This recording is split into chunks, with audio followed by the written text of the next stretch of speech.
तो स्वागत है आपका एक नई वीडियो में।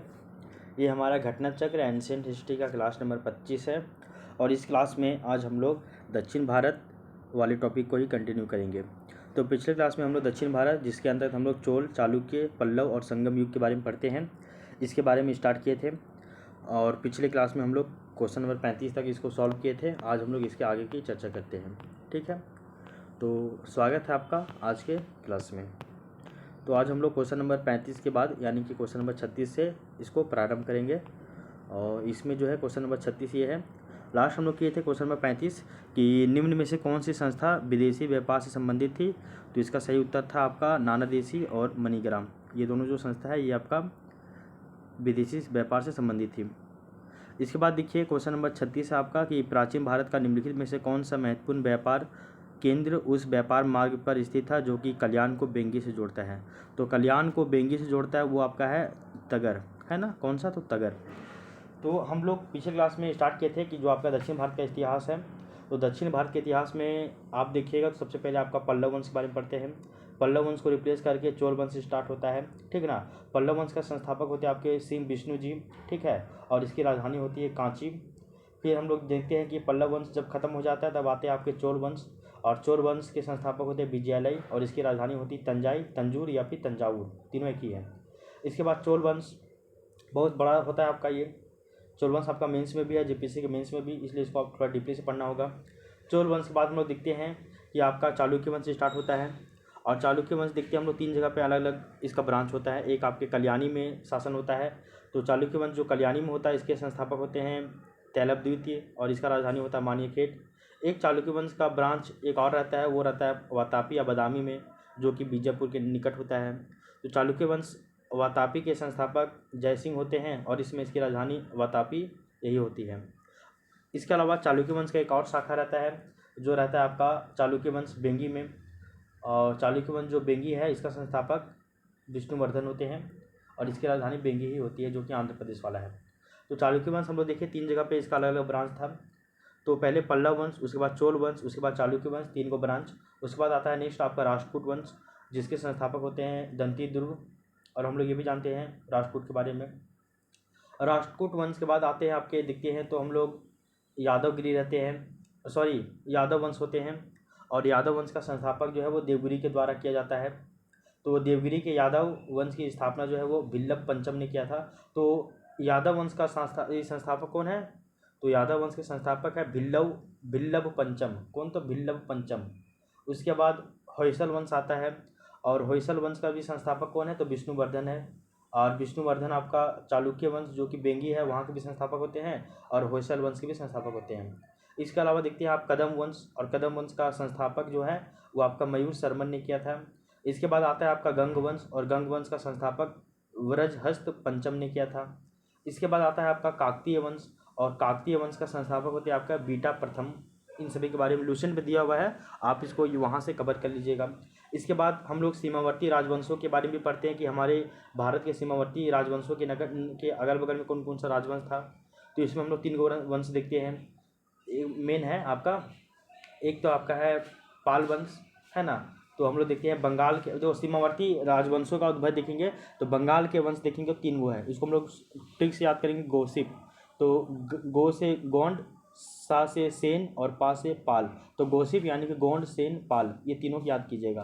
तो पाल वंश, सेन वंश, तो पाल वंश के संस्थापक होते हैं गोपाल, सेन वंश के संस्थापक होते हैं सामंत सेन, ठीक ना। उसके बाद कश्मीर में भी राजवंश चलता है आपका। एक तो बंगाल के राजवंश बता दिए, तीन गो है, पाल वंश, गोंड वंश और सेन वंश। गोसिप से याद कर लीजिएगा। उसी तरह कश्मीर के भी राजवंश है जिसको आप किससे याद कीजिएगा? तो जिसको आप काउल से याद कीजिएगा। तो का से कारकोट वंश, ऊ से उत्पल वंश और ला से लोहार वंश। तो ऐसे याद कीजिएगा।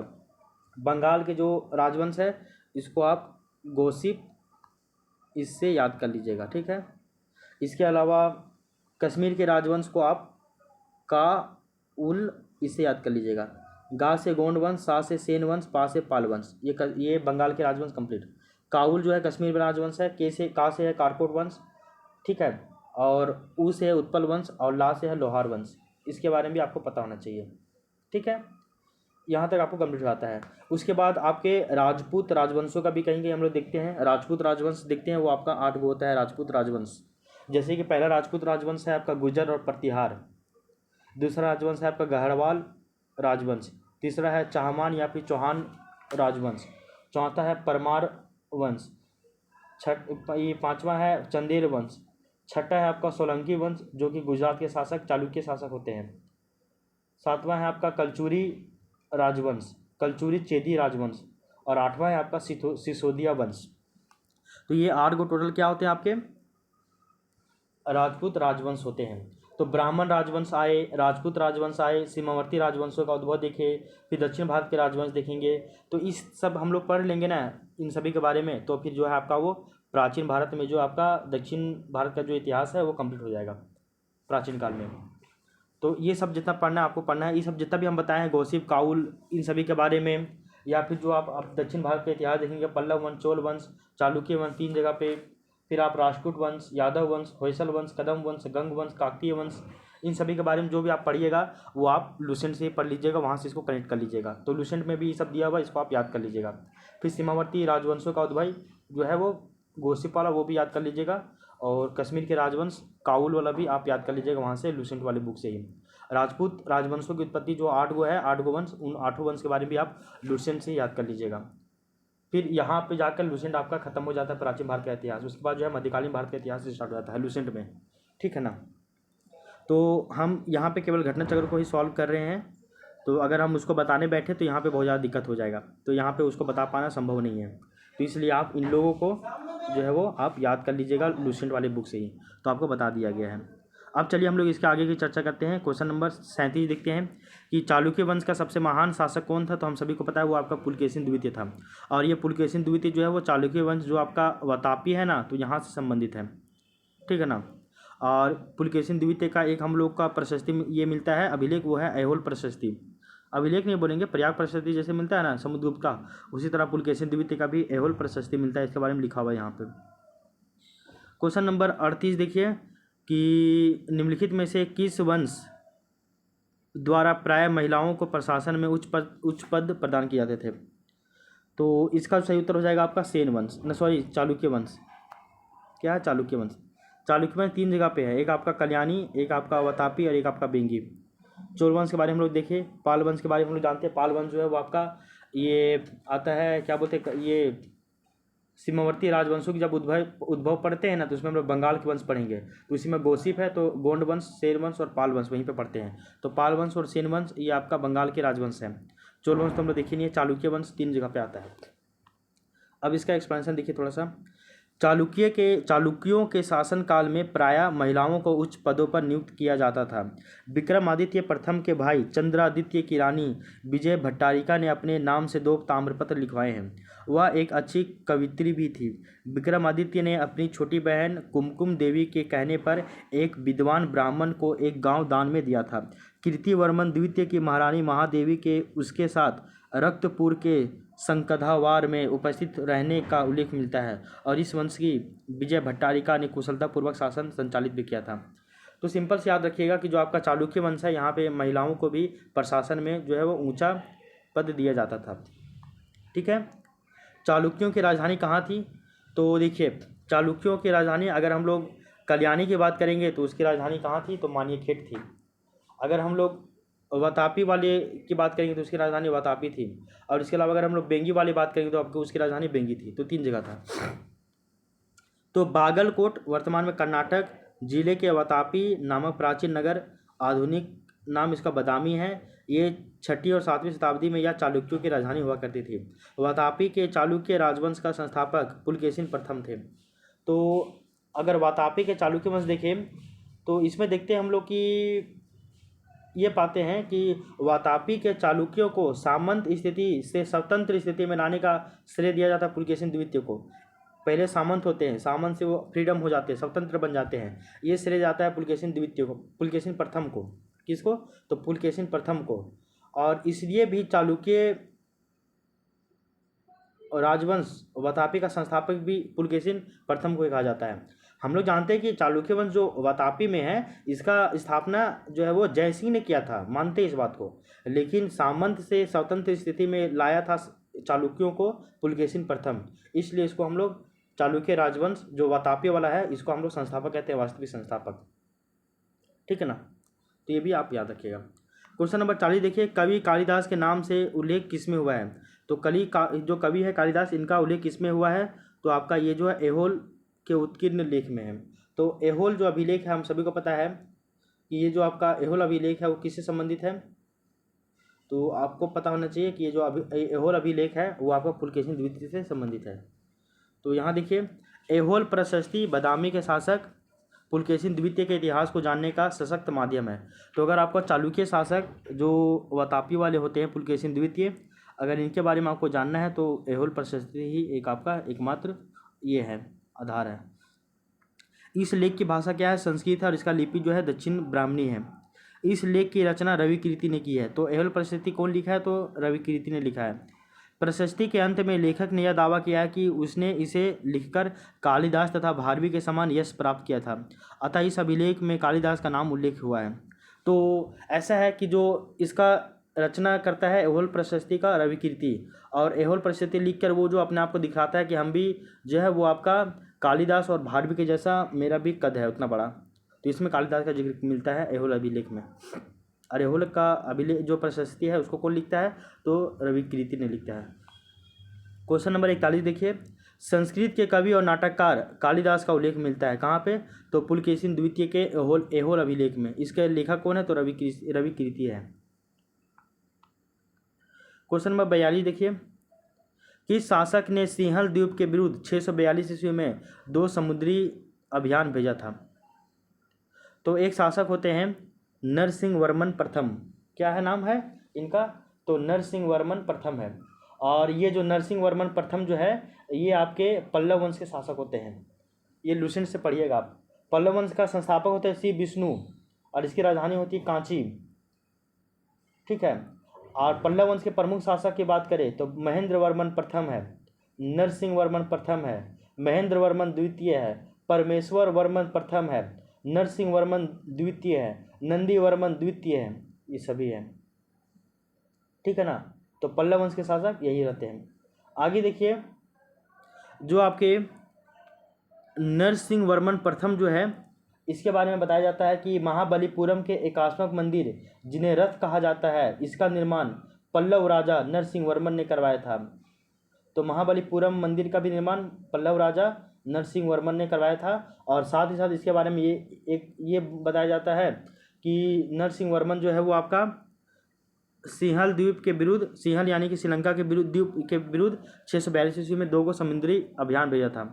तो यहाँ एक्सपेंशन देखिए, नरसिंह वर्मन प्रथम पल्लव वंश का शासक था। 642 ईस्वी में चालुक्यों के विरुद्ध युद्ध में नरसिंह वर्मन को श्रीलंका के राजकुमार मान वर्मा से सहायता मिली थी, अतः उसने मान वर्मा को पुनः सिंहल की गद्दी दिलाने के लिए शक्तिशाली नौसेना को 2 बार उसकी सहायता हेतु सिंहल द्वीप भेजा था। तो ये नरसिंह वर्मन प्रथम है। अच्छा, नरसिंह वर्मन द्वितीय के बारे में एक पॉइंट याद रखिएगा कि 10 कुमार चरित के लेखक दंडी नरसिंह वर्मन द्वितीय के दरबार में रहते थे। तो नरसिंह वर्मन द्वितीय के दरबार में दंडी रहते थे, जो कि आपके 10 कुमार चरित के लेखक यही है। कौन है? दंडी है। फिर आपको जो है याद रखना है कि कांची के मुक्तेश्वर मंदिर तथा वैकुंठ पेरुमाल मंदिर का निर्माण नरसिंह वर्मन द्वितीय ने करवाया था। प्रसिद्ध वैष्णव संत अगर हम लोग तिरुमंगई अलवार की बात करें तो वो नंदी वर्मन द्वितीय के समकालीन होते हैं। नंदी वर्मन, नॉट नरसिंह वर्मन। फिर नंदी वर्मन भी आता है आपका, बताया था नंदी वर्मन। तो इसी तरह ये सब आप देख लीजिएगा। क्वेश्चन नंबर 43 देखिए, प्राचीन संस्कृत ग्रंथों में प्रायः यवन प्रिय शब्द घोतक है, किसके लिए? तो यवन प्रिय जो शब्द है वो आपका एक तरह से काली मिर्च को दिखाता था। तो भारतीय काली मिर्च यूनानियों तथा रोमन वासियों को बहुत ज़्यादा प्रिय थी, इसलिए प्राचीन संस्कृत ग्रंथों में इसे यवन प्रिय कहा गया है, काली मिर्च को यवन प्रिय। और इसकी यूनान एवं रोम में बहुत ज़्यादा मांग थी काली मिर्च का। क्वेश्चन नंबर 44 देखिए, हल्बी किस प्रकार की भाषा परिवार से जुड़ा हुआ है? तो हल्बी जो है वो आपका आर्य भाषा परिवार से जुड़ा हुआ है। ये आपका छत्तीसगढ़ पीछे पूछा था, ये जरूरी नहीं है। क्वेश्चन नंबर 45 देखिए कि तोल्काप्पियम ग्रंथ संबंधित है। तो तोल्काप्पियम, तो इसके बारे में आपको पता होना चाहिए कि ये आपका तोल्काप्पियम जो है वो क्या है। सो और हमको लग रहा है कि इससे मिलता जुलता एक क्वेश्चन भी पूछा था जेपीएससी, है ना। अगर हम लोग तोल्काप्पियम की बात करें तो तोल्काप्पियम से क्वेश्चन पूछा था जेपीएससी, एक बार हम उसको रीचेक कर लेते हैं। हाँ, तो ये जो तोल्काप्पियम है, तोल्काप्पियम ये जो ग्रंथ है किससे संबंधित है। तो तोल्काप्पियम हम लोग जानते हैं कि ये आपका तमिल ग्रंथ है और ये आपका जेपीएससी 17 मार्च 2024 को पूछा है, देख लीजिए। तो तोल्काप्पियम आपका जेपीएससी 2024 में पूछा है और ये आपका यूपी पीसीएस प्रीलिम्स 1997 में भी पूछा है। तो तोल्काप्पियम एक तमिल व्याकरण है, क्या है, तो ये आपका व्याकरण यानी कि ऑप्शन नंबर सी है। तो बताया जाता है कि तोल्काप्पियम तमिल व्याकरण है और 5वीं सदी के बाद बहुत सी प्रसिद्ध तमिल रचनाएं नैतिक और एवं दार्शनिक उद्देश्यों से लिखी गई थी। इनमें तिरुवल्लुवार और तिरुकुरल सबसे प्रसिद्ध है। ये सभी दार्शनिक उद्देश्य से लिखा गया था, ठीक है ना। इसके अलावा एक पॉइंट और भी याद रखिएगा कि जो आपका यहाँ पे लिखा गया था उसको एक बार हम थोड़ा सा बताते हैं, रुकिएगा ज़रा 1 मिनट। एक क्वेश्चन और भी जेपीएससी से पूछा गया था कि हाँ, ये तो जेपीएससी 2024 में पूछा गया था। इसके अलावा जेपीएससी 2021 में भी पूछा गया था कि 5वां वेद कौन है। तो तिरुतुंदर पुराणम, तो देखिए कुलुतुंग, देखिए 12वीं शताब्दी में राजा कुलुतुंग जो द्वितीय है, जो कि आपके चोल राजवंश के राजा होते हैं कुलुतुंग द्वितीय, इसके शासनकाल में ही सेक्की कल्लाहार के द्वारा तिरुतुंदर पुराणम, जिसे तिरुथोंडा थोगई के नाम से भी जाना जाता है, उसको तमिल में 5वें वेद कहा जाता है। तो तिरुतुंदर पुराणम, इसके लेखक कौन है, तो सेक्की कल्हर है और ये किसके शासनकाल में बना है, तो कुलोत्तुंग द्वितीय के शासनकाल में बना है। इसको 5वां वेद कहा जाता है। और तिरुतुंदर पुराणम का एक अन्य नाम क्या है, तो थिरुथोंदा थोगई, तो थिरुथोंदा थोगई। और ये आपका जेपीएससी 2021 में पूछा है, सोच लीजिए। तो यहाँ से क्वेश्चन पूछा जा रहा है।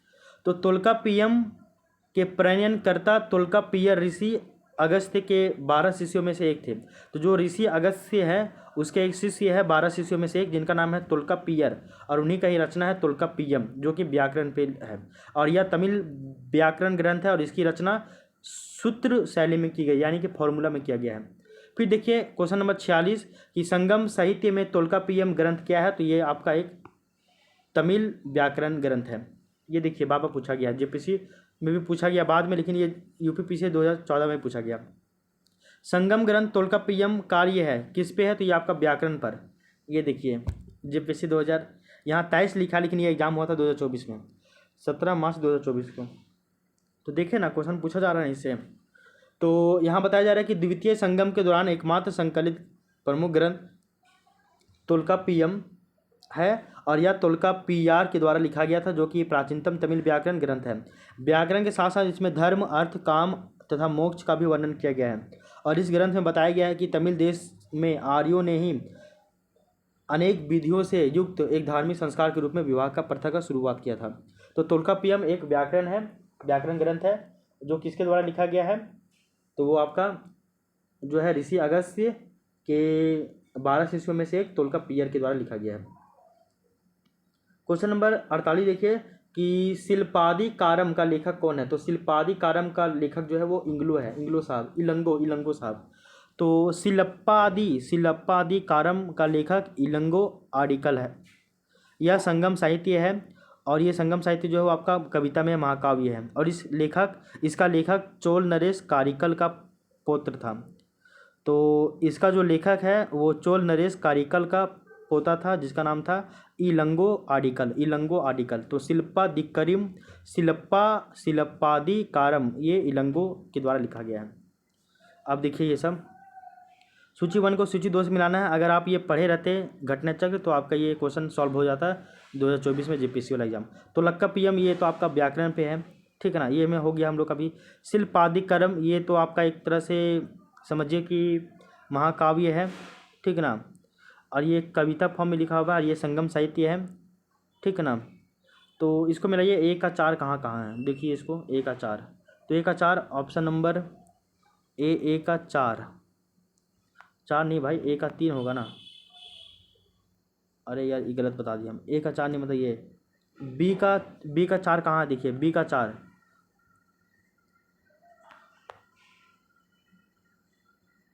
बी का 4, हाँ तो बी का 4 कहाँ देखिए, तो बी का 4 यानी ऑप्शन नंबर डी है, तो ये सही हो जाएगा, ये सभी गलत। तो देखिए तिरुक्कुरल ये दर्शन पर आधारित था, तोल्काप्पियम व्याकरण पर आधारित था, शिल्पाधिकारम ये प्रेम कथा था, और मणि मेकले ये आपका वणिक कथा था। और ये सब जेपीएससी पूछ रहा है, इसलिए आप इसको याद रखिएगा। फिर देखिए क्वेश्चन नंबर 50 कि शैव संतों के लेखन के संग्रह को पांचवा वेद भी समझा जाता है, और ये पांचवा वेद कौन है, तो आपका तिरुमुराय है। तो तिरुतुंदर पुराणम है, कौन है, तो तिरुतुंदर पुराणम, इसको तिरुमुराय भी कहते हैं।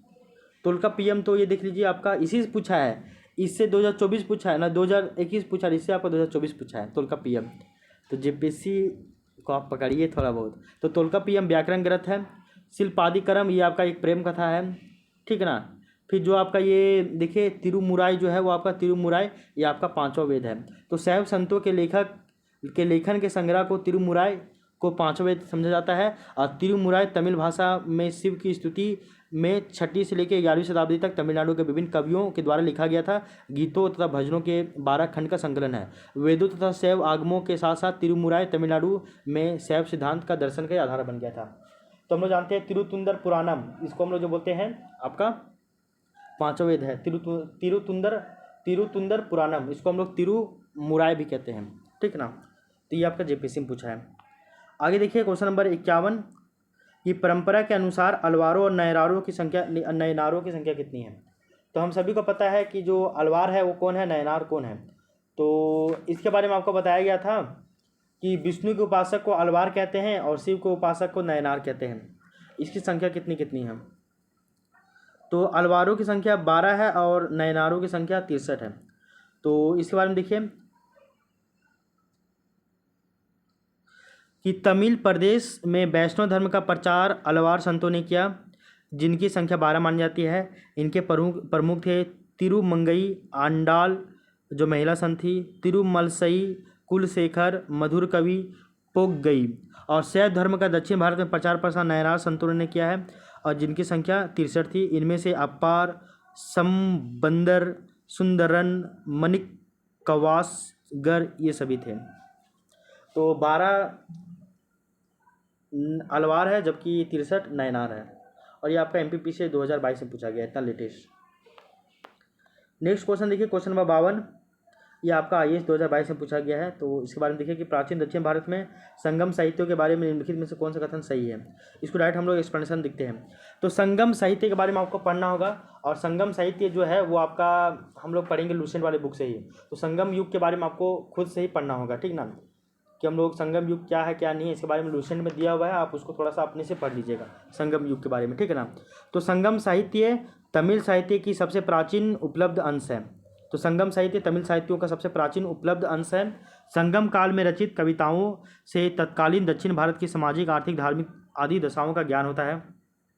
संगम कविताओं के माध्यम से हमें तत्कालीन दक्षिण भारत की भौतिक संस्कृति का भी ज्ञान होता है। वर्ण का सामाजिक वर्गीकरण संगम कवियों को ज्ञात था। तमिल समाज उत्तर भारतीय समाज की भांति वर्ग भेद पर आधारित था, जबकि संगम कविताओं में समर शौर्य के वर्णन के साथ साथ जादुई ताकतों में भी विश्वास होता था।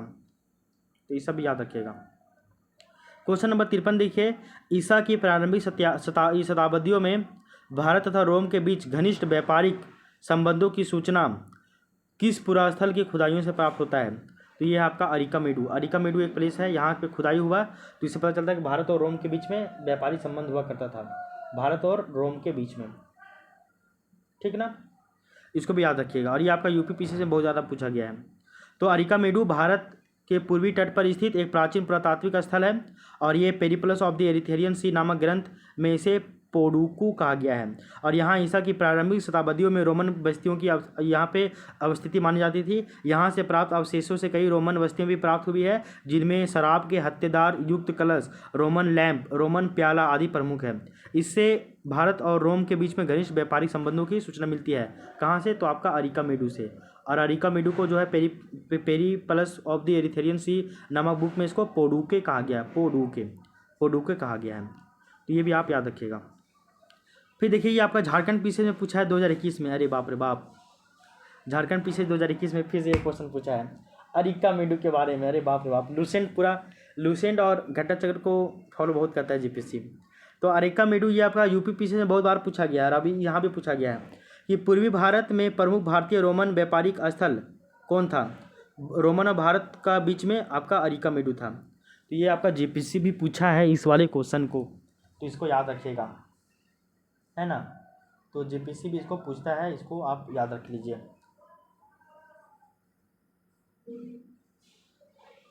आगे देख लीजिए इसका,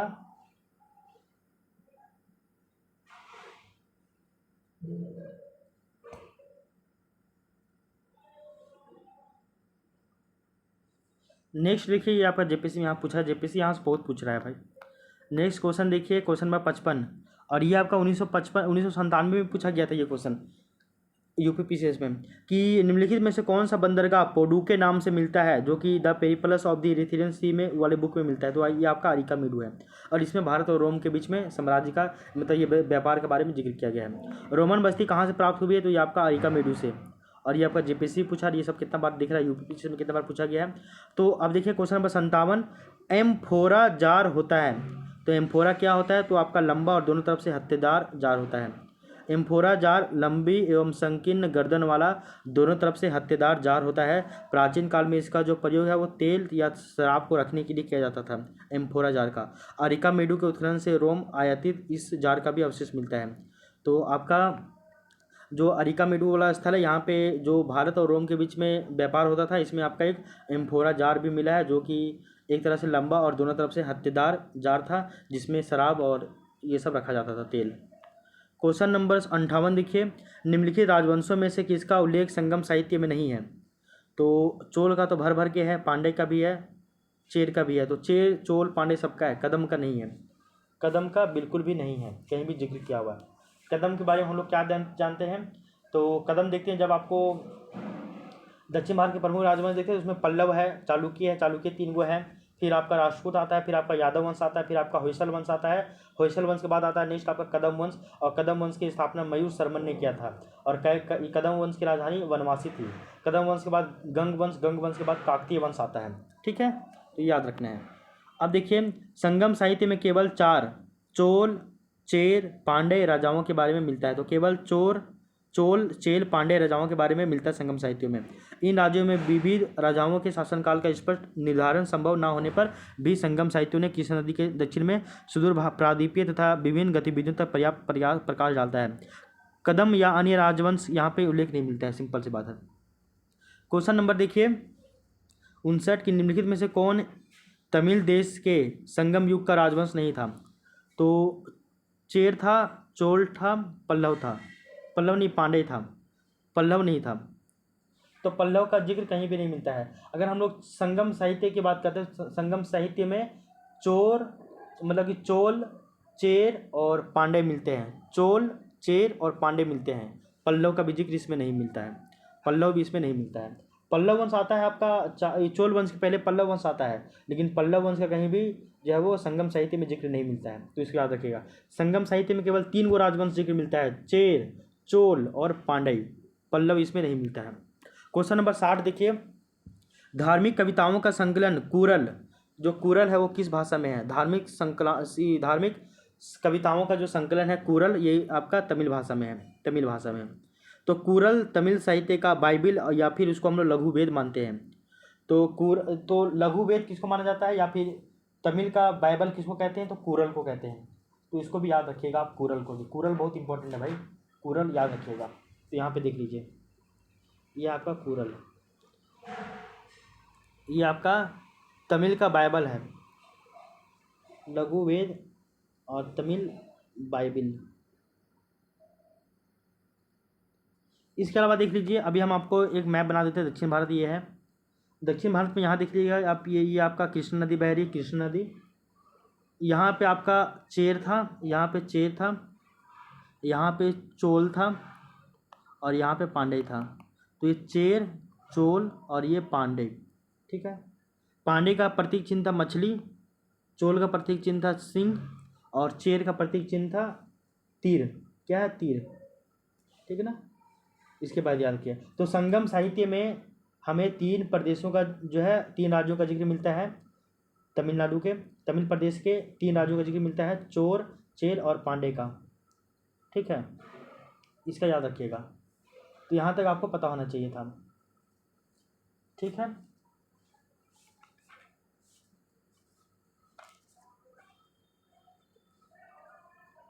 आगे देखिए नेक्स्ट हम लोग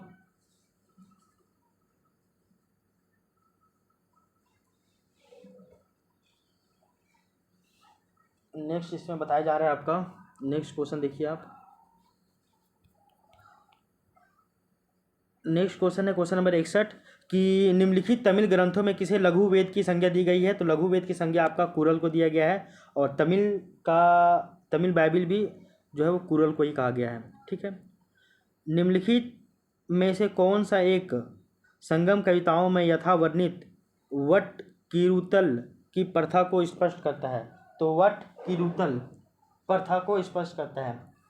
तो ये जो है वो आपका इसके बारे में पता होना चाहिए कि वट किरुतल, ये भी आपका जो है वो संगम साहित्य में ये एक रचना है वट किरुतल, इसके बारे में भी आपको थोड़ा बहुत पता होना चाहिए था। ठीक है, तो इसके बारे में देखिए जरा साहब, ये आपका IAS में पूछा गया 2023 में, इतना कन्फ्यूजन में पूछता है, बाप रे बाप। तो वट किरुतल प्रथा आमरण अनशन करने का एक तमिल अनुष्ठान है। तो वट किरुतल याद रखिएगा, वट किरुतल तो एक तरह से ये अनुष्ठान है। रुकिएगा जरा सा। तो इसमें बताया जाता है कि वट किरुतल प्रथा आमरण अनशन करने का एक तमिल अनुष्ठान है। यह प्रथा मुख्यतः संगम काल में प्रचलित थी।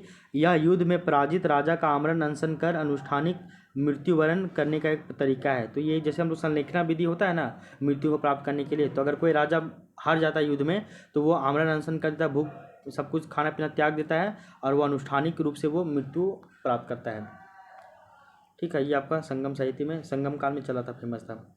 क्वेश्चन नंबर 63 देखिए कि निम्नलिखित में से कौन तमिल रामायणम और रामावतारमम, तो रामायणम या फिर रामावतारमम अरे यार बहुत कन्फ्यूजन है। निम्नलिखित में से कौन तमिल रामायणम या फिर रामावतारम का लेखक था। तो रामायणम का लेखक कौन है, तो इन सभी का जो लेखक है वो आपके कंबन साहब है, कंबन साहब है ना, तो ये भी याद रखिएगा। ठीक है, तो ये देखिए लुसेंट बुक में सब कुछ मिलता है भाई, लुसेंट में सब कुछ दिया हुआ है। तो कंबन के द्वारा रचित है कंब रामायणम या फिर रामावतारम, तमिल भाषा में ये लिखा हुआ है। ठीक है, इसको भी याद रखिएगा, राम कथा का तमिल संस्करण है ये। इसको हम लोग क्या कहते हैं, तो रामायणम याद रखिएगा, रामायणम लिख रहे थोड़ा सा लुसेंट में हम, और आपका रामावतारम, तो ये सभी आपका JPSC में पूछा गया, JPSC नहीं मतलब कि सभी स्टेट पीसी में पूछा गया। ये आपका IAS 2016 में पूछा गया था, इसको हटाइए आप, इससे डायरेक्ट हम लोग एक्सप्लेनेशन पढ़ते हैं। तमिल क्षेत्र के सिद्ध यानी कि सित्तर एकेश्वरवादी थे तथा मूर्ति पूजा की निंदा करते थे। लिंगायतों ने जाति की अवधारणा तथा कुछ समुदायों के दूषित होने की ब्राह्मणीय अवधारणा का विरोध किया है। इनका विश्वास था कि मरणोपरांत भक्त शिव में लीन हो जाएंगे तथा इस संसार में पुनः नहीं लौटेंगे। इन्होंने पुनर्जन्म के सिद्धांत को नकार दिया था। ठीक है, ये देखिए सूची 1 को सूची 2 से मिलाना है, तो यहाँ देख लीजिए थोड़ा बहुत। चंदेल शासकों ने खजुराहों का मंदिर को बनाया था, बिल्कुल सही बात है। चालुक्य वंश का एक राजधानी था बादामी। चालुक्य वंश का 3 ब्रांच था, चालुक्य कल्याणी, चालुक्य वातापी, चालुक्य बेंगी। एक का राजधानी था मानिखेट, एक का था वातापी, एक का था बेंगी। ठीक है, चंदेल, खजुराहो, चालुक्य, बादामी। देवगढ़ का जो ये जो है मंदिर जो है वो आपका गुप्त काल से संबंधित है, और पल्लव काल का जो है ये पनमेले है। तो A का 4 B का 3, तो A का 4 B का 3, A का 4 B का 3, A का 4 B का 3, यानी कि सब गलत, ऑप्शन नंबर A सही। तो बना दिए हम। गुप्त काल संबंधित है देवगढ़, चंदेल खजुराहों का है, चालुक्य बादामी का है, पल्लव पनमेले का है, तो ये सब याद रखिएगा। तो उत्तर प्रदेश के ललितपुर जिले में स्थित देवगढ़ नामक स्थान गुप्तकालीन दशावतार मंदिर में स्थित है। और खजुराहो छतरपुर में है, मध्य प्रदेश में। ये चंदेल शासकों के द्वारा बनाया गया चंदेल शासकों की कला के इतिहास का प्रसिद्ध उदाहरण आज भी विद्यमान है। यहाँ के मंदिर विष्णु, शिव तथा जैन धर्म से संबंधित है। इसमें सर्वाधिक प्रसिद्ध जो है वो कंदरिया महादेव का मंदिर है। बदामी कर्नाटक स्थित चालुक्य की राजधानी थी एवं पन्नमले जो थी वो पल्लवों से संबंधित है। पन्नमले जो है वो पल्लवों से संबंधित है। क्वेश्चन नंबर देखिए 66, ये आपका IAS 1997 में पूछा गया था। निम्नलिखित में से कौन सा एक प्राचीन भारत में व्यापारियों का निगम था? तो प्राचीन भारत में व्यापारियों का निगम कौन था? तो दक्षिण भारत में नगरों के व्यापारियों के विभिन्न संगठन थे, जैसे कि मणिग्रामम, वलेंजियर। चोल काल में ब्राह्मणों को दान दिए गए भूमि को चतुर्वेदिंगलम मंगलम कहते हैं। तो इसका ऑप्शन हो जाएगा आपका जो मणिग्रामम। तो मणिग्रामम जो है वो व्यापारियों का निगम था प्राचीन काल में। चतुर्वेदी मंगलम जो था वो आपका ब्राह्मणों को दान दिए जाने वाले भूमि को कहते थे। तो चोल काल में ब्राह्मण को दान देने वाली भूमि को चतुर्वेदी मंगलम कहा जाता था। नेक्स्ट देखिए क्वेश्चन नंबर 67, दक्षिण भारत का प्रसिद्ध तक्कोलम का युद्ध कहाँ पे हुआ था? तो तक्कोलम का युद्ध के बारे में आपको पता होना चाहिए। तो ये तक्कोलम का युद्ध के बारे में आपको जानकारी होना चाहिए, ठीक है। तो हम लोग जानते हैं कि जो तक्कोलम का युद्ध जो है वो आपका राष्ट्रकूट नरेश कृष्ण थ्री जो रहता है वो और प्रांतक प्रथम के बीच में होता है। और इस युद्ध में जो प्रांतक प्रथम का जो बड़ा बेटा है वो राजादित्य वो मारा जाता है, ठीक ना। तो ये दक्षिण भारत में जो प्रथम तलोक्कम का युद्ध जो है वो आपका किसके बीच में होता है?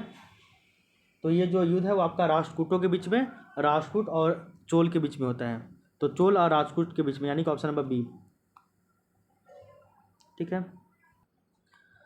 तो यहाँ देखिए, चोल शासक प्रांतक प्रथम के अंतिम दिनों में राष्ट्रकूट शासक कृष्ण थ्री ने पश्चिमी गंगो बुतुक द्वितीय की सहायता से तक्कोलम के युद्ध में चोलों को परास्त किया था और तंजावुर पर अधिकार कर लिया था। कृष्ण थ्री ने इस उपलब्धि में तंजेऊ कोंड की उपाधि धारण की थी। तो इसने जो है वो तंजेऊ कोंड की उपाधि धारण की थी, टाइटल लिया था। टाइटल जो है वो आपका तंजेऊ कोंड का उपाधि धारण किया था। आगे देखिए, चोल साम्राज्य का अंत किसने किया था? तो हम लोग जानते हैं कि पल्लव का अंत जो है वो आपका चोल ने किया था। अब फिर चोल साम्राज्य का अंत किसने किया था, इसमें बहुत ज़्यादा कन्फ्यूजन है। चोलों का अंत के बारे में कहीं भी दिखता नहीं है। तो ये जो महमूद गजनवी, मोहम्मद गौरी, बख्तियार खिलजी, मलिक काफूर, ये सब कुछ नहीं, इसका हम लोग कन्फ्यूजन है, इसलिए इसका हम लोग डायरेक्ट एक्सप्लेनेशन पढ़ते हैं। तो 1250 ईस्वी के आसपास होयसल और पांड्य राज ने चोल राजा राजेंद्र थ्री को परास्त कर दिया था और चोल राजा पांड्यों की अधीनता में लगभग 1279 ईस्वी तक शासन करते रहे। उसके पश्चात चोल राज्य के स्वतंत्र अस्तित्व का कोई भी प्रमाण नहीं मिलता है। मलिक काफूर ने लगभग 1310 ईस्वी में दक्षिण भारत की विजय की थी, जिसमें उसने यादव, काकतीय, होयसल, पांड्य इन सभी राज्यों को जीता था। फिर ये देख लीजिए, ठीक है ना। तो ये बहुत कन्फ्यूजन का आंसर था। तो याद रखिएगा कि मलिक काफूर के बारे में याद रखिएगा, मलिक काफूर इन सभी राजवंशों को जीतता है। तो सिंपल सी बात याद रखिएगा कि राजेंद्र थ्री जो है वो आपके चोल साम्राज्य के अंतिम राजा होते हैं। राजेंद्र थ्री को हरा देते हैं होयसल और पांड्य राज। बाद में जो चोल है वो डिक्लाइन करने लगता है और जो चोल जो है वो कुछ समय के लिए पांडव राज्य के अधीन रहता है कुछ समय के लिए। बाद में इसका अस्तित्व जो है समाप्त हो जाता है, ठीक है ना। ये भी आपको पता होना चाहिए। बाद में मलिक काफूर जो है वो 1310 ईस्वी में दक्षिण भारत का विजय करता है, जिसमें वो यादव वंश, काकतीय वंश, होयसल वंश, पांड्य वंश इन सभी को जीत लेता है। अब देखिए, फिर यहाँ पे क्वेश्चन है संगम युग के बारे में। और यहाँ क्वेश्चन है कि संगम युग में जो है आपका उरेयूर किसके लिए विख्यात था? ये आपका बीपीएससी में पूछा है। तो संगम युग में जो उरेयूर है किसके लिए फेमस था? तो बताया जाता है कि तमिलनाडु के तिरुचिरापल्ली में कावेरी नदी के तट पर अवस्थित उरेयूर संगमकालीन महत्वपूर्ण नगर था और संगम युग में उरेयूर सूती वस्त्रों का बहुत बड़ा केंद्र था और इसका विवरण जो है वो पेरिप्लस ऑफ द एरिथ्रेरियन सी में भी देखने को मिलती है, ठीक है। तो याद रखिएगा, ये आपका ऑप्शन नंबर ये होगा बी, कपास के व्यापार का प्रमुख केंद्र था। इसके बाद नेक्स्ट क्वेश्चन देखिए, क्वेश्चन नंबर 70 है कि उदयजीरल किस वंश से संबंधित है? तो उंदई जीरल जो है वो आपका चेर वंश से संबंधित है, तो चेर वंश के बारे में याद रखिएगा। तो उंदई जीरल चेर वंश से संबंधित था। चेर राज्य आधुनिक केरल प्रांत में स्थित है और यह संगम युग का प्रथम ऐतिहासिक शासक था। तो संगम युग का प्रथम ऐतिहासिक शासक यही था, उंदई जीरल। अनुश्रुतियों के अनुसार इसने महाभारत के युग में भाग लेने वाले सभी योद्धाओं को भोजन करवाया था। तो उंदई जीरल के बारे में याद रखिएगा। अब देखिए क्वेश्चन नंबर 71 कि पांड्य राज्य की जीवन रेखा कौन सी नदी थी? तो वो आपका बेंगी नदी थी। कौन सा? तो आपका बेंगी नदी। पांड्य राज्य की जीवन रेखा बेंगी नदी थी।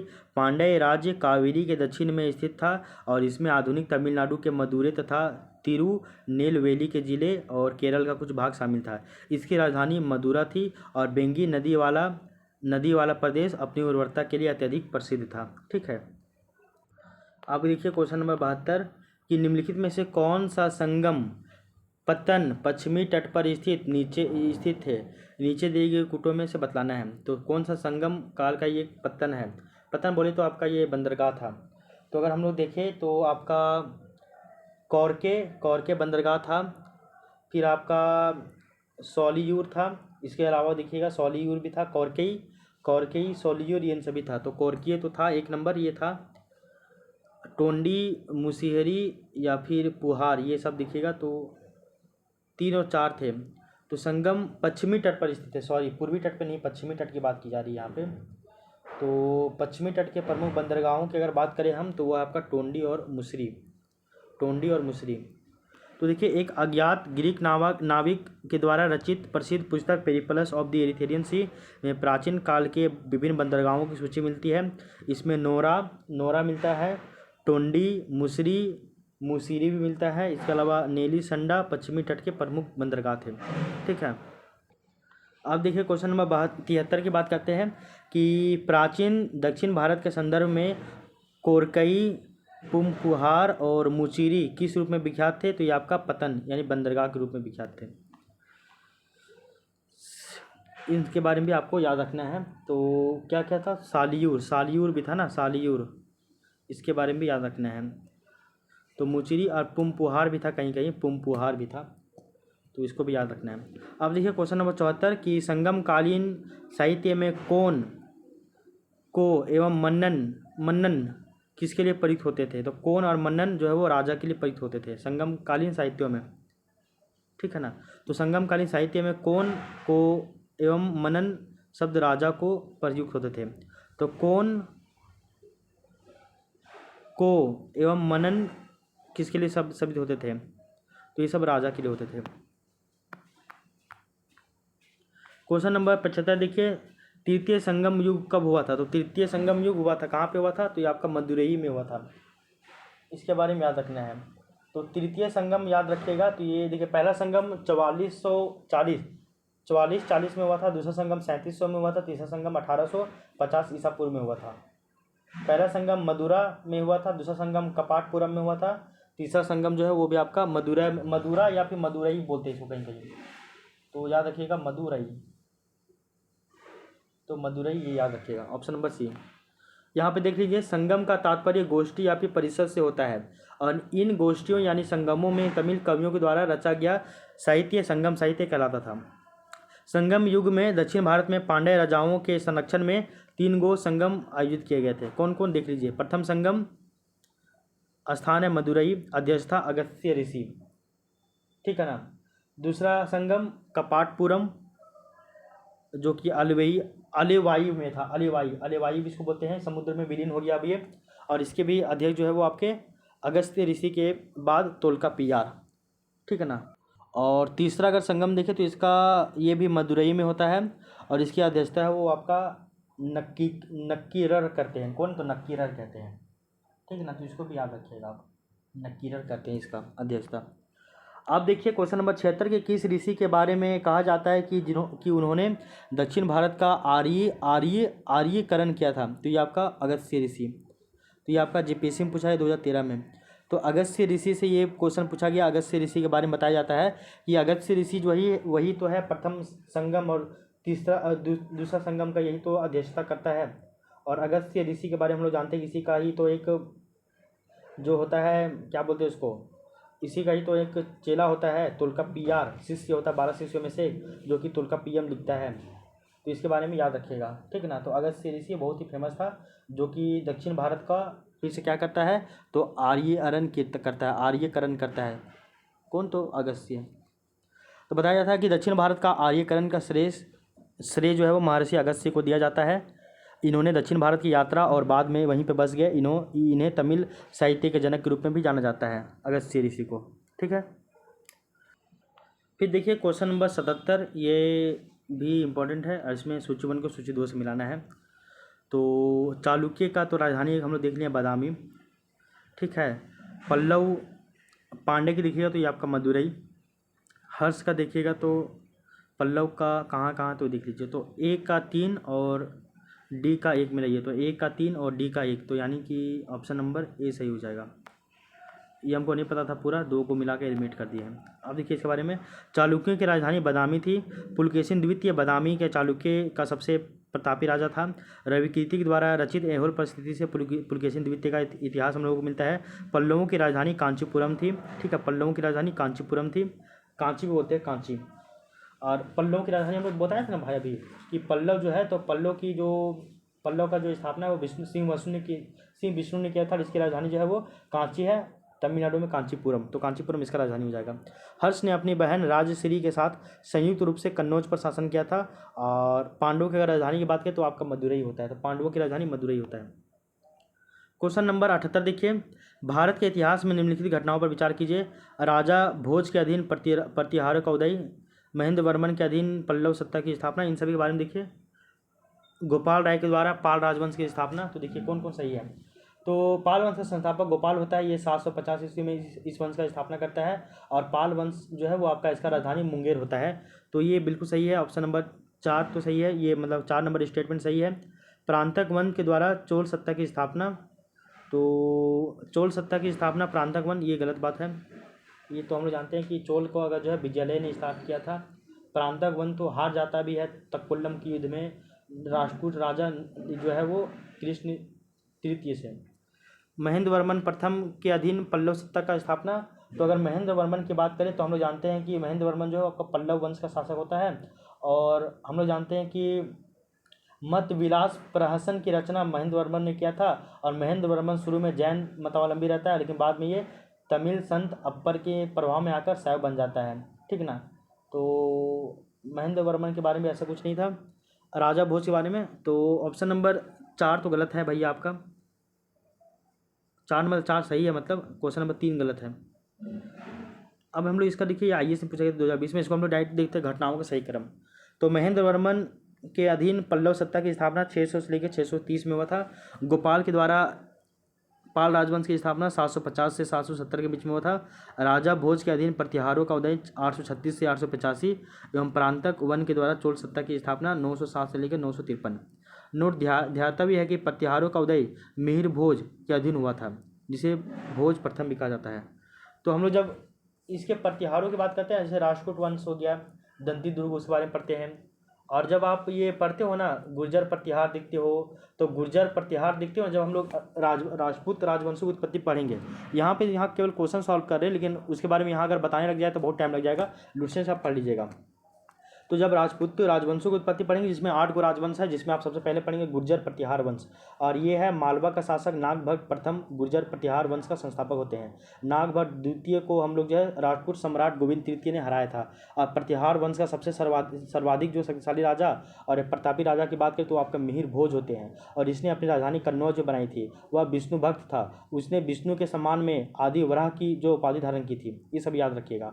और गुर्जर प्रतिहार वंश का अंतिम राजा यशपाल होता है। और दिल्ली नगर की स्थापना तोमर नरेश अनंगपाल ने 11वीं सदी में किया था। तो दिल्ली नगर की स्थापना जो है वो तोमर नरेश अनंगपाल ने करवाया था। तो ये सब याद रखिएगा आप थोड़ा सा। तो मिहिर भोज यानी कि भोज शासक जो है, इसके बारे में हम लोग जब गुर्जर प्रतिहार वंश पढ़ेंगे तो वहाँ पे है। पढ़ेंगे क्या, अब हम लोग नहीं पढ़ेंगे, आप लुसेंट से खुद पढ़िएगा। क्वेश्चन नंबर 79 देखिए कि निम्नलिखित में से कौन सी जोड़ी 6वीं से लेकर 12वीं शताब्दी तक दक्षिण भारत की राजधानी रही है। तो देखिए सुमेलित सही नहीं है। तो अगर पल्लव की देखें तो पल्लव का राजधानी कहाँ पे होता है, तो वो पल्लव का राजधानी कांची होता है, यानी कि कांचीपुरम, ये बिल्कुल सही बात है। पांडे की अगर राजधानी की बात करें तो चोल चेर पांडे की बात करते हैं। तो अगर हम लोग पांडे की राजधानी की बात करें हैं तो रुकिए जरा सा एक मिनट। पल्लव आता है, पल्लव के बाद आपका आता है, अच्छा देखिए पांडे की भी राजधानी जो है आपका मदुरै होती है, बिल्कुल सही बात है। चेर की राजधानी, तो चेर की अगर राजधानी की बात करें तो चोल चेर, चेर की जो राजधानी होती है वो आपका पुडुचेरी नहीं होता है। चोल की राजधानी तंजौर है। होयसल की राजधानी जो है द्वार समुद्र होता है। तो चेर राज्य आधुनिक केरल प्रांत में स्थित है और चेर की राजधानी जो है वांजी अथवा वांची थी, ये याद रखिएगा। तो चोर की जो राजधानी थी वो क्या था, तो आपका पुडुचेरी नहीं था, चोल की राजधानी, ठीक है ना। तो चेर की राजधानी क्या है, तो चेर की राजधानी वांजी या फिर वांची है। क्वेश्चन नंबर 80 देखिए, निम्नलिखित पल्लवों शासकों का उसके राज्यकाल को दृष्टिगत में रखते हुए सही कालक्रम बताइए। तो पहले कौन आता है, बाद में कौन आता है। यहाँ टाइम पीरियड भी इसको दिया गया। देखिए टाइम पीरियड आपका उत्तर प्रदेश के एग्जाम में पूछा है। पहले आपका महेंद्र वर्मन आते हैं, ये सभी जो है पल्लव वंश के शासक है, सभी पल्लव वंश के शासक हैं। महेंद्र वर्मन 600 से लेकर 630। फिर आपका नरसिंह वर्मन आता है आपका 630 से 668। उसके बाद फिर आता है आपका महेंद्र वर्मन द्वितीय आता है 668 से लेकर 670 तक। उसके बाद आता है आपका परमेश्वर वर्मन प्रथम 670 से 700 तक। फिर आता है नरसिंह वर्मन द्वितीय जो कि 700 से लेकर 728 तक। फिर आता है आपका नंदी वर्मन द्वितीय 730 से लेकर 800 तक। ये सारा आपका लुसेंट में दिया हुआ है, इसलिए इसको याद रख लीजिएगा, ठीक है ना। इसको भी याद कर लीजिएगा, ये PYQ में पूछता है ऐसा क्वेश्चन। क्वेश्चन नंबर 81 देखिए, निम्न में से किस चीनी यात्री ने चालुक्य के शासनकाल में चीन एवं भारत के संबंधों का जो है वो विवरण किया है।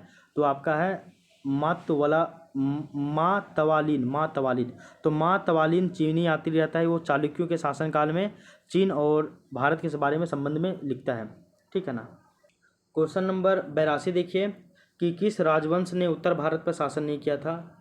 राजपूत जो है वो शासन करते हैं, मौर्य भी शासन करता है, गुप्त भी शासन करता है, चालुक्य नहीं करता है। तो दिए गए विकल्पों के अनुसार देखेंगे तो चालुक्य जो है वो दक्षिण भारत में करता है, दक्कन और दक्षिण भारत में इसका भारत पर ही केंद्रित था। इसकी राजधानी बादामी या बतापी थी। पुलकेशिन द्वितीय बादामी के चालुक्य वंश के सर्वप्रथम शासक होते हैं, जिसने हर्षवर्धन को संभवतः पराजित किया था। पुलकेशिन द्वितीय ने हर्षवर्धन को हराया था। इसके अतिरिक्त चालुक्यों की कुछ छोटी छोटी शाखाएँ भी थी, जिनमें चालुक्य कल्याणी जो है वो फेमस था, चालुक्य बेंगी, चालुक्य वतापी या बादामी, ये सभी था। क्वेश्चन नंबर 83 देखिए, निम्नलिखित में से किस राजा ने अपने मंत्रियों को पशुओं पर क्रूरता पर प्रतिबंध लगाने का जो है के लिए काशी क्षेत्र भेजा था। तो इसके बारे में देख लीजिए। चालुक्य शासक था कुमारपाल, उसने अपने राज्य में पशुवध पर प्रतिबंध लगा दिया था, और वो जैन मतानुयायी था, और उसने पशुओं के प्रति क्रूरता को रोकने के लिए काशी क्षेत्र में अपने मंत्रियों को भेजा था। अब देखिए यहाँ पे कदम राजाओं के बारे में देखते हैं। तो जैसे कि आपका चालुक्य वंश खत्म हो जाएगा, फिर राष्ट्रकूट आएगा। राष्ट्रकूट का दंती दुर्ग इसका है, और इसका राजधानी जो है वो आपका मानिकखेट होता है, मणिकर। उसके बाद यादव वंश आता है, जिसका संस्थापक बिल्लभ पंचम रहता है। उसके बाद होयसल वंश आता है, विष्णुवर्धन इसका संस्थापक रहते हैं। इसके बाद कदम वंश आता है, जिसके संस्थापक मयूर शर्मन रहते हैं, और इसकी राजधानी जो है वो आपका वनवासी होती है, यानी कि ऑप्शन नंबर बी। तो ये सब याद कर लीजिएगा आप लुसेंट वाले बुक से ही। तो कदम राजाओं की राजधानी वनवासी होती है। इस राजवंश में कदम की स्थापना मयूर शर्मा ने किया था। कदम राज्य को पुलकेशिन द्वितीय ने अपने राज्य में मिला लिया था। उल्लेखनीय है कि तंजौर वर्तमान जो है तंजावुर चोलों की, कांची पल्लवों की एवं बादामी चालुक्यों की राजधानी है। तो कांची हम लोग जानते हैं किसका है, तो ये आपका जो है कांची जो है वो आपका पल्लव की है, जिसको हम लोग कांचीपुरम भी कहते हैं। क्वेश्चन नंबर 85 देखिए, निम्नलिखित में से कौन सा काकतीय राज्य में अति महत्वपूर्ण समुद्र पतन था। तो अगर हम लोग देखते हैं काकतीय राज्य की, देखते हैं काकतीय राजवंश का अगर स्थापना देखते हैं तो उसका बीटा प्रथम के द्वारा किया गया था, है ना। और ये सब थोड़ा लुसेंट आप पढ़ लीजिएगा। और यहीं पर दिया हुआ है कि आपका जो ये था मोटूपल्ली, तो मोटूपल्ली एक काकतीय राजवंश में एक महत्वपूर्ण समुद्र पतन था। तो इसके बारे में आप थोड़ा सा और बुक से पढ़ लीजिएगा, लुसेंट बुक से। दक्षिण भारत के किस वंश के राजा ने रोम राज्य में एक दूत 26 ईसा पूर्व में भेजा था, तो आपका पांड्य राज। तो पांड्य के बारे में आप थोड़ा सा पढ़िएगा। तो दक्षिण भारत के पांड्य वंश के राजा रोम राज्य में एक दूत 26 ईसा पूर्व में भेजता है, और पांड्य वंश के शासकों ने दक्षिण भारत के हिस्से में शासन किया था, और इसकी राजधानी जो है मदुरई होती है, ठीक है। ये MPPC से पूछा गया था 2005 में। रोमन साम्राज्य से व्यापारिक संबंध किसने स्थापित किए थे, तो याद रखिएगा वो है आपका रोमन साम्राज्य से जो है व्यापारिक संबंध जो है वो किसने स्थापित किया था, तो यहाँ पे है आपका चेन ने स्थापित किया था। है ना। चेर भी स्थापित करता है, उसको भी याद रखिएगा। और पांडे भी एक दूत भेजता है, वो भी याद रखिएगा। ये आपका 67वां बीपीएससी 2022 में पूछा था कि रोम साम्राज्य के साथ भारत के व्यापार का आरंभ संगम काल में चेर राज्य के साथ स्टार्ट हुआ था, और अरिका मेडू से कई सारे हम लोग को रोमन वस्तुएं प्राप्त होती है। मीनाक्षी मंदिर स्थित है, कहाँ पे स्थित है, तो हम लोग जानते हैं ये आपका मदुरई में स्थित है मीनाक्षी मंदिर। तो मीनाक्षी मंदिर मदुरई यानी कि मदुरा में स्थित है। ध्यातव्य है कि मदुरई मंदिर पांडवों की राजधानी थी। संगम काल में प्रथम एवं तृतीय संगम यहीं पर आयोजित किए गए थे, जिनकी अध्यक्षता क्रमशः ऋषि अगस्त्य और आपका नक्कीरर ने किया था। मीनाक्षी मंदिर कहाँ है, तो आपका ये मदुरई में है। क्वेश्चन नंबर 90 देखिए, मिलाना है तो मीनाक्षी मंदिर ये आपका कहाँ है, तो मदुरई में है, बालाजी विश्वनाथ, ठीक है ना। और ए का 2 देखिए, ए का 2 ए का 2 ए का 2 यानी कि ऑप्शन नंबर 20 सही एलिमेंट हो गया सारा। तो इसको भी याद कर लीजिएगा थोड़ा सा। मीनाक्षी मंदिर का निर्माण पांडवों ने अपनी राजधानी मदुरई में करवाया था। महाकाव्य मंदिर जो उज्जैन में है, तथा वेंकटेश्वर मंदिर तिरुमाल आंध्र प्रदेश में स्थित है। वैलुट मठ जो है वो रामकृष्ण मिशन की स्थापना 1897 ईस्वी में हावड़ा यानी पश्चिम बंगाल में स्वामी विवेकानंद ने किया था। इन सभी के बारे में आप याद रखिएगा।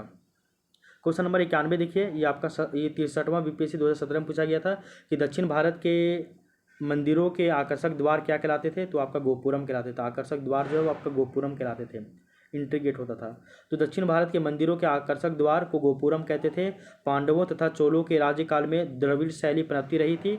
पांड्य काल में मंदिर छोटे होते थे, किंतु उनके प्रांगण के चारों ओर उनके प्राचीर बनाए जाते थे। इनके प्रवेश द्वार, जिन्हें गोपुरम कहा जाता था, भव्य, विशाल और प्रचुर मात्रा में शिल्पकारिता से अलंकृत होते थे।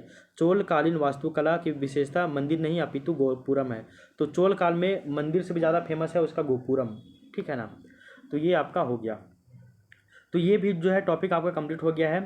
तो दक्षिण भारत का जो इतिहास था, चोल, चेर, पांड्य और आपका संगम युग के बारे में, इसके बारे में आप पढ़ लिए हम लोग।